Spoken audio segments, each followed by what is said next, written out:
আমরা দেশ হেফাজত করবার জন্য লড়াই করি। আল্লাহর কসম আমরা মনে করি দাওয়াত তাবলীগ হেফাজত হলে ইসলাম হেফাজত থাকবে, ইসলাম হেফাজত থাকলে দেশ হেফাজত থাকবে। আমরা দেশের পক্ষের শক্তি, আমরা ইসলামের পক্ষের শক্তি, আমরা দাওয়াত তাবলীগ হেফাজতের পক্ষের শক্তি।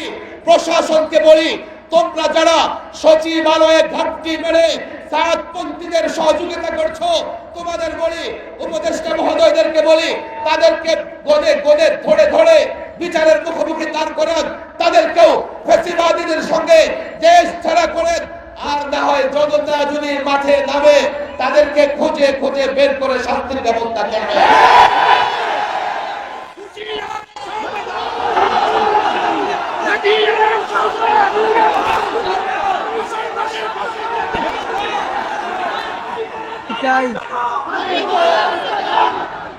কাকের মার্কাজ এবং ইজতেমা পরিচালনার জন্য যে শুরা কমিটি বা ফয়সাল, আমির ফয়সাল যারা ছিলেন, যাদের পরামর্শ ভিত্তিতে কাকার এবং এই ইজতেমা পরিচালিত হতো, মিডিয়াকে একাধিকবার বলা হয়েছে, সেখান থেকে দুজন আছে, কি নাসিম সাহেব আর ওয়াজিব সাহেব, ওনারা দুজন বিদ্রোহ করেছে আগে বরাবর কাকারের বিরুদ্ধে।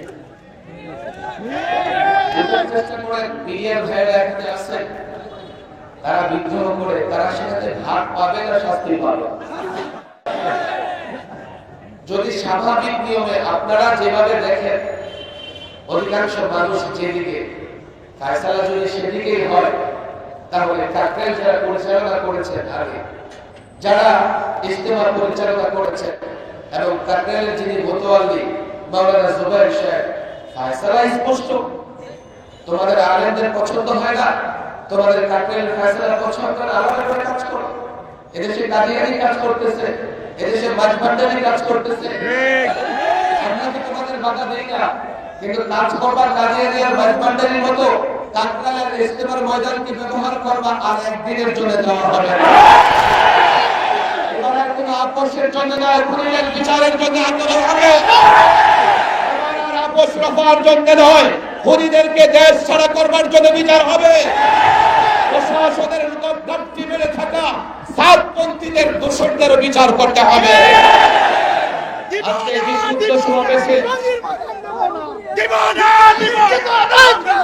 সারা বাংলাদেশে বিক্ষুব্ধ হচ্ছে, মিডিয়ার ভাইদের মাধ্যমে আমরা অন্তর্বর্তীকালীন সরকারের কাছে আবেদন জানাই।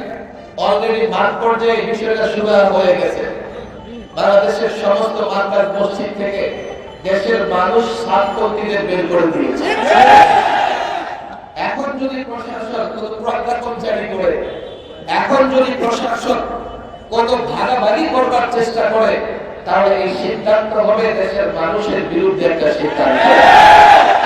অলরেডি সব মাদ্রাসা মসজিদ মার্কাজ থেকে বিতাড়িত হয়েছে। আর যাই হোক, ফ্যাসিস্টদের দোষর কোন খুনিকে দেশের মানুষ বরদাস্ত করতে পারে না। আপনারা বাস্তবতা বুঝুন, আপনারা নতুন কোনো প্রজ্ঞাপনের চেষ্টা করবেন না, আপনারা নতুন ভাবে সাতপন্থী দিল্লিপন্থীদেরকে প্রতিষ্ঠিত করবার চেষ্টা করবেন না। আমরা আপনাদের সহযোগিতা করতেছি, আমরা আপনাদের পাশে আছি।